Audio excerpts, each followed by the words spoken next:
Hello, my name is Inanna Joy, and I am here to take your sacred cows. I'm sorry, I know you love them. I know you feel like you need them, but there comes a time when they got to go so that you can stand up on your own 2 feet and evolve. The sacred cow that I want to slay today is the idea that, y'all gonna be mad with me. The idea that men are supposed to protect women. Now, bear with me for a minute because this is not about letting men off the hook and allowing them to continue to shirk the eons of responsibility that many of them have been attempting to avoid. This is about helping to set you free from popular ideas that keep you stuck in low vibrational thinking, in a base paradigm, in a powerless position in your life. Where did the idea come from that a man is supposed to be a woman's default protector? I know that I have experienced a great deal of protection at the hands of men over the course of my life, and I appreciate that. I'm not saying that men should not be protective of women or of girls or of, anybody in their community who they consider to be vulnerable for whatever reason or at whatever given time that they may be exposed. I'm not saying that we as human beings should not have care and concern for the safety and well-being of the people around us. I do think that those who are inherently stronger in certain areas of life, who have certain advantages, should look out for those who don't when they are exposed and vulnerable. And often, in a lot of life circumstances, that tends to be, women who are more vulnerable, who are more at risk of being exploited. But here's the thing. A lot of our assumption about this idea that men are supposed to be women's natural protectors comes from religion and social programming. This idea that men are generally bigger and stronger and have more power in the world, and they're supposed to be the leaders. They're supposed to be the dominators, the domineering, the dominant force in a woman's life, and that women are smaller and vulnerable and less capable of protecting themselves. Men are the ones who perpetrate the highest percentage of violence in the world, particularly against women and girls, and against each other as well, against boys, against everybody. So, it stands to reason that people would assume that if you are in a situation where you are someone who is less vulnerable and you're facing someone who is stronger than you need someone who is as strong as that person potentially to help keep you protected against this force.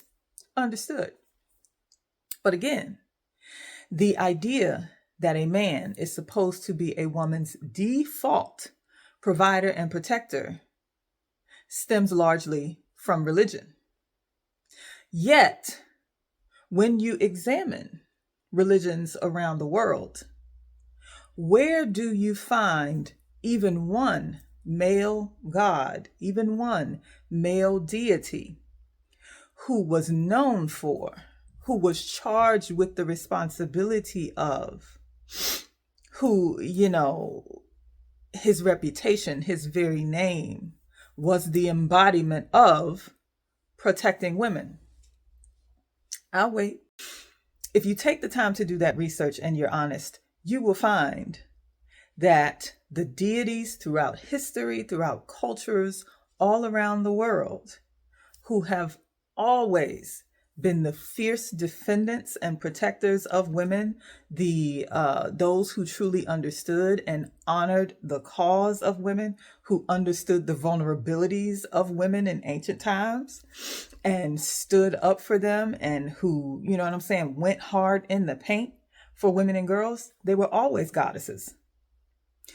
I did some research about this and I came across one god who came close in mythology to kind of assuming the identity of being a protector of women and girls, and that was Ares. I think it was Greek mythology. He was known for, it was particularly documented in the mythological texts, that Ares was known for refraining from rape. So because he refused to be a sexual aggressor, because he refused to rape any of the other goddesses or women, he, by some modern standards, by some people, was considered to be a protector of women. Now, choosing not to, assault another person, another human being is certainly a good thing, but that does not necessarily elevate you to the level of being a full-time advocate, right, for that group of people's cause. That doesn't make you a bona fide protector per se of women. The protectors of women throughout history, throughout cultures, throughout mythologies, the ones who developed a name for that were goddesses. Now, why am I bringing that up? Because if even the gods didn't do it, if over the course of all these eons, no group of people, from what I've learned so far, has ever even thought to assign the responsibility of protecting women to a male god, why do we think that, because of some natural God entrained, God ordained idea that men are supposed to be women's protectors? If God won't do it, why should men? Why should we expect if we're talking about religion and spirituality and ideas that are being handed down, or commands that are being handed down, natural tendencies that are being imbued within us by deities, according to what some people believe, if we are supposed to be made in the image of those deities, and the male deities don't have any concern for protecting or particularly advocating for women, why do we expect flesh and blood men to do it? Now, yeah, like I said before, there's much to be said for integrity and giving a damn about the people who are around you. But here's the problem. We as women spend so much of our lives sitting up on these interwebs, teaching women that a man is supposed to do this, that, and the other for you. He's supposed to provide for you. He's supposed to protect you. Why? Because it's his natural way of being. It is what God ordained. It is what it was what he was created to do. It's his natural purpose. If it was his natural purpose, he would do it naturally. He wouldn't need to be forced. And some men do it naturally because their character leads them. Their integrity, their concern for another human being, for the women around them, leads them to do it. And thank God for those men. Thank God for their integrity. Thank God for their concern, even for strangers at times, right? That's a beautiful thing. But maybe it's time for us to start reframing this idea. Maybe instead of trying to convince one another that some deities imbued men and women with these characteristics, and that we all must toe the line of these particular gendered expressions because God said so, or because it's supposedly natural. Let's start reframing it in a different way. Because you, as a woman, as a fully realized human being, have certain agency that you probably don't even realize you have. You have the power to utilize levels of discernment that can help to keep you safe. You have the power to exercise your no. You have the power to exercise your physical muscles and develop a certain level of strength that will give you the confidence to walk the streets more confidently, with more of a sense of safety. You can learn how to use a gun. You can learn how to batten down the hatches and keep your household safe. If you're single, if you live alone, if you travel the world, you can use the greatest computer on this earth, your brain, to reason, to learn, to develop skills, to enhance your ability to protect yourself. You can get in community. Stop isolating yourself. Stop limiting yourself. Get in community with other women to learn and share and exchange skills. You can stop spending so much time with shallow, superficial chicks who want to spend their lives wallowing in a sense of victimhood and powerlessness, who are sitting around waiting, constantly begging some man to give them what they need, what they have the power and the agency to produce for themselves, because those men may not ever show up. You may, unfortunately, as many of us at times have, find yourself in a situation where the knight in shining armor is not going to show up. And you have to stare down the beast and slay it yourself. There will be times where you have to do your level best to defend yourself physically, emotionally, spiritually, because look, there are many ways in which unevolved men seek to manipulate and harm women, because they're operating under the assumption that you are the weaker sex. And if you believe that, if you buy into that idea, then it's going to be a lot easier for those types of men to accomplish what they set out to accomplish. In the same way that there are men out here who get scammed and catfished and taken for a wild ride, and some of them maimed, hurt, and killed by women. There are good men out there who have a genuine love, not just a lust for, not just a superficial admiration for, not just a desire to collect, but a real love for femininity, for womanhood, what the essence of womanhood is, what it represents in the world, and what it has the power to do. And they seek to protect it. They seek to protect maybe their daughters, their cousins, their sisters, their female friends, because of that essence of the goddess, the essence of just femininity that they see as an asset in the world, and they want to protect it. That's wonderful. But there are plenty of women out there who will never encounter men like that, or who will not encounter that on a regular basis. I think that there is a degree to which protecting each other comes naturally to us as human beings, when the inclination to do so is not socialized out of us by toxic environments and toxic habits and negative experiences. I think that it's natural, to an extent, a form of self-preservation. I think that, yes, there are isolated times where people do harm one another for self-preservation, but in the long run, keeping each other safe is more sustainable. I think that that supports our collective evolution in the long run. So being protective of one another, I think to an extent, can come naturally for both men and women when we're operating within the healthiest, most progressive mindset.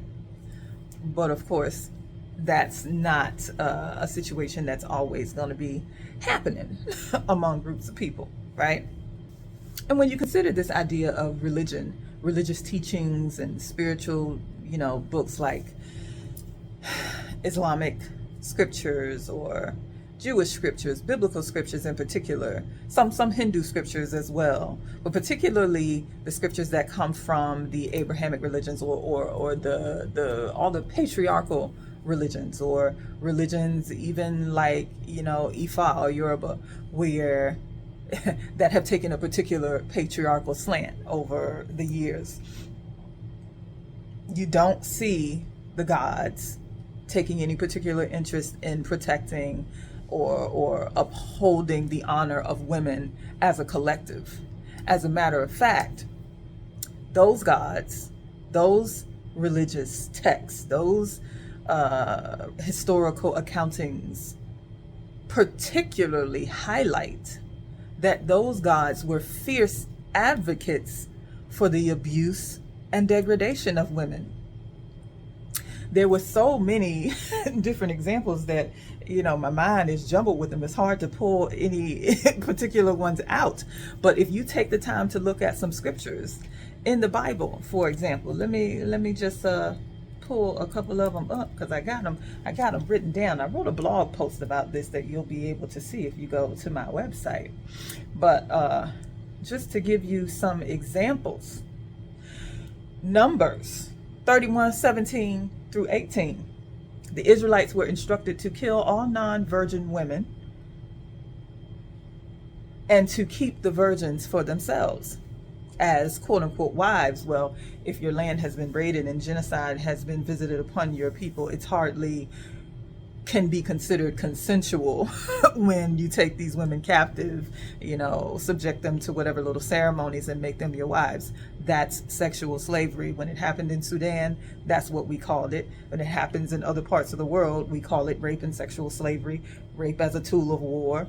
That's exactly what was happening in these scriptures. Deuteronomy 21:10 through 14. Men were permitted to capture women during war, to force them into marriage, and to discard them later if they weren't satisfied with them. Read these scriptures, y'all. Read particularly the King James Version of these scriptures, because what you will find, as I was so, I don't even know, as I was so shockingly made aware, what you will find is that in the King James Version of the Bible, when it refers to women as the spoils of war, it uses a particular word. It doesn't always say spoils of war. You want to know what the specific word that it uses to refer to them? Booty. Yes, people, that is where the term originated. So if you thought that rap music was the reason why women are referred to as booty and literally, considered to be just walking asses to a lot of these men, you were wrong. It started with the Bible. Remember Captain Jack Sparrow in the Pirates of the Caribbean movies? We know that pirates refer to treasure as booty.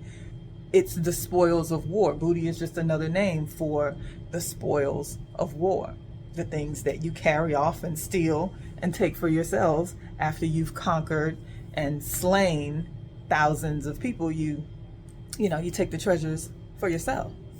That's what the women were referred to as in the Bible. Judges 21:10-23.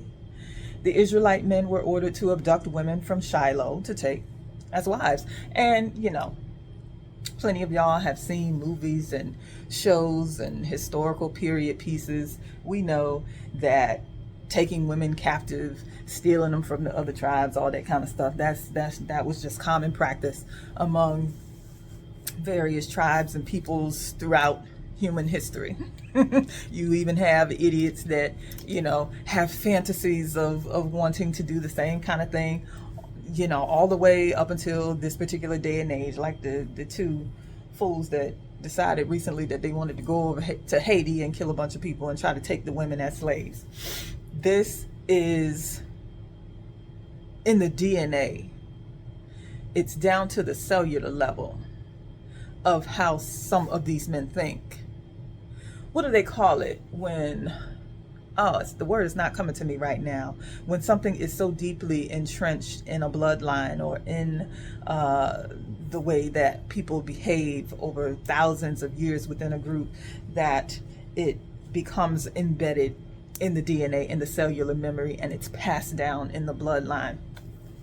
I'm gonna remember the term after I try to after I'm making this video. But anyway, somebody out there put it in the comments if you can remember what the word is. But it's a proven fact that this is a thing.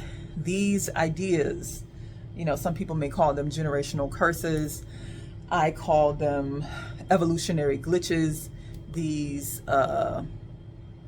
ultimately unsustainable ways in which we treat each other, these destructive patterns that these marauding groups of uncivilized people perpetuate time and time again across the globe. It may help to advance one particular group of people for a temporary period of time, but in the grand scheme of life, it has created this shithole planet experience that we're all having, and so it does not contribute to our overall collective evolution. So again, yes, it is natural for us to want safety. It is natural for us, barring toxic ideas and patterns, for us to want to protect each other, to keep each other safe, to come up with ways to utilize resources in a way that is sustainable so that life can continue to be perpetuated on the planet in a safe and healthy way. But it's also natural for people to look out for their own self-interest.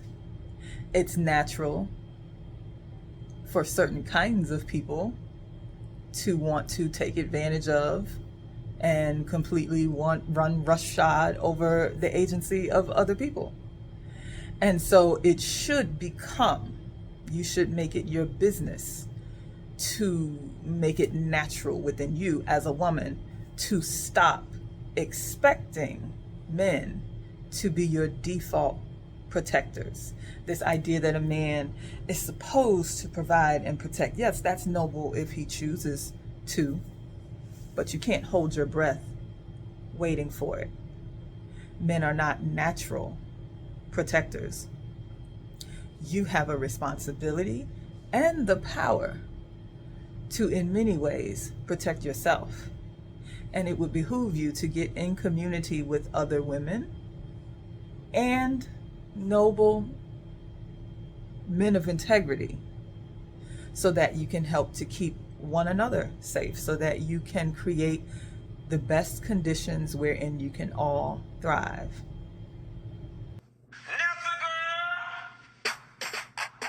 Hey, good people, before you run out of this video, hold on. Mark this on your calendar. Put it somewhere in your phone. On January 7th, 2026, I will be featured on the Funky Dineva Live show here on YouTube, talking about my new book, Fuck Submission, Ending the Gender Wars for Good. The book is going to launch that day, and I'm going to have a special sale for everyone who is ready to get it that day. So get ready. Join me in the Garden of Evolution, and let's do the damn thing.